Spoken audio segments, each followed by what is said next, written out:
Guys, ನಿಮ್ಗೆಲ್ಲ ಗೊತ್ತು ಹೋಳಿ ಹಬ್ಬ ಬಣ್ಣಗಳ ಹಬ್ಬ ಅಂತ. ಬಟ್ ತುಂಬಾ ಜನ ಗೊತ್ತಿಲ್ಲ ನಾವು ಹೋಳಿ ಹಬ್ಬನ ಎಂತಕ್ಕೆ ಆಚರಣೆ ಮಾಡ್ತೀವಿ ಅಂತ.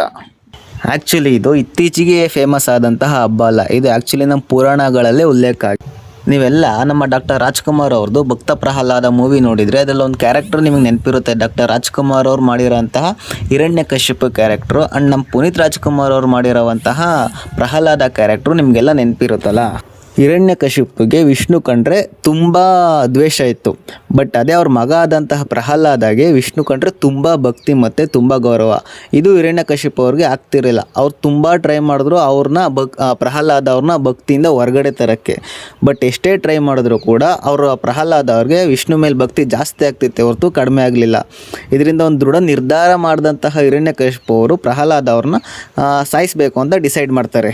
ಹಿರಣ್ಯಕಶಿಪುಗೆ ಹೋಳಿಕಾ ಅಂತ ಒಬ್ಬರು ಸಿಸ್ಟರ್ ಇರ್ತಾರೆ. ಅವರು ದೀರ್ಘ ತಪಸ್ಸು ಮಾಡಿ ದೇವರಿಂದ ಒಂದು ವರ ಪಡ್ಕೊಂಡಿರ್ತಾರೆ. ಏನಂದರೆ ಅವ್ರಿಗೆ ಅಗ್ನಿಯಿಂದ ಯಾವುದೇ ತೊಂದರೆ ಆಗಬಾರ್ದು, ಅಂದರೆ ಅವ್ರು ಎಷ್ಟೇ ಅಗ್ನಿ ದಹನ ಮಾಡಿದ್ರು ಕೂಡ ಅಗ್ನಿ ಅವ್ರನ್ನ ಸುಡದೇ ಇರೋ ಥರ ವರ ಪಡ್ಕೊಂಡಿರ್ತಾರೆ.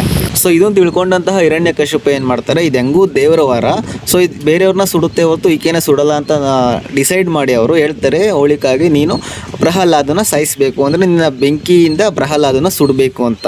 ಇದಕ್ಕೆ ಒಪ್ಕೊಂಡಂತಹ ಹೋಳಿಕಾ ಅವರು ಪ್ರಹ್ಲಾದನ ಸಾಯಿಸೋಕ್ಕೆ ಟ್ರೈ ಮಾಡ್ತಾರೆ. ಬಟ್ ಪ್ರಹ್ಲಾದ ಅವ್ರದ್ದು ಭಕ್ತಿ ಎಷ್ಟು ಡೀಪ್ ಆಗಿತ್ತು ಅಂದರೆ ಆ ಬೆಂಕಿ ಹೋಳಿಕಾ ಅವ್ರನ್ನೇ ಸಾಯಿಸುತ್ತೆ ಹೊರತು ಪ್ರಹ್ಲಾದ ಅವ್ರಿಗೆ ಸ್ವಲ್ಪನೂ ತೊಂದರೆ ಕೊಡಲ್ಲ.